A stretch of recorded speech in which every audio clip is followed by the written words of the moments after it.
చూడండి ఫ్రెండ్స్, ఇట్లా ఫ్రై చేసుకుని పెట్టుకుని ఫ్రిడ్జ్లో పెట్టుకుంటే మనం వారం రోజుల వరకు దీన్ని స్టోర్ చేసుకోవచ్చు అండి. ఇందులో ఉప్పు కొంచెం ఆయిల్ కూడా వేసుకున్నాం కదా.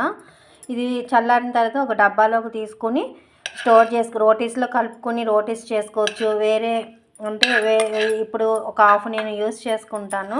ఒక హాఫ్ స్టోర్ చేసుకుని ప్రతిరోజు దీన్ని ఒక స్పూన్, ఇది మునగాకు చాలా ఆరోగ్యానికి మంచిది కదండి. ఒక స్పూన్ అన్నంలో కలుపుకొని తినచ్చు. లేదంటే ఒక స్పూన్ అన్నంలో ఈ ఫ్రై కొంచెం అండ్ ఇది వేరుశనగ గింజల పొడి అండి, వేరుశనగ గింజల పౌడరు ఇది వేసుకోవచ్చు. మీ దగ్గర ఇంకేమైనా పౌడర్స్ ఉన్నా, ధనియాల కారం అట్లా ఏమైనా వేరే పౌడర్స్ ఉన్నా కూడా వేసుకోవచ్చు.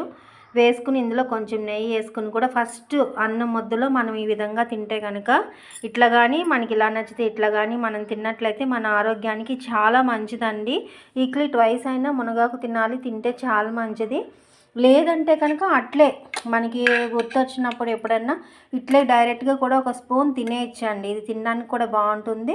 అలాగే వేరే వేరే కర్రీస్లో యూస్ చేసుకోవచ్చు. లేదంటే దీన్నే ఒక కందిపప్పు అలాంటి పప్పులు అవి వేసుకుని ఫ్రై చేసుకోవచ్చండి. అలా కూడా బాగుంటుంది. ఇట్లా ఉత్తిగా తినచ్చు. దీనివల్ల చాలా ఉపయోగాలు ఉంటాయండి. ఆరోగ్యానికి చాలా మంచిది. మనం ఫస్ట్ ముద్దలో ఒక స్పూన్ అన్నంలో ఇట్లా వేసుకుని తినచ్చు. లేదంటే మనం ఇట్లా తినలేకపోతున్నాము, ఉత్తిగా టేస్ట్ లేదు అనుకుంటే కనుక ఇట్లా వేరుశనగ గింజల పౌడర్ చల్లుకొని ఆ తాలింపు కొంచెం వేసుకుని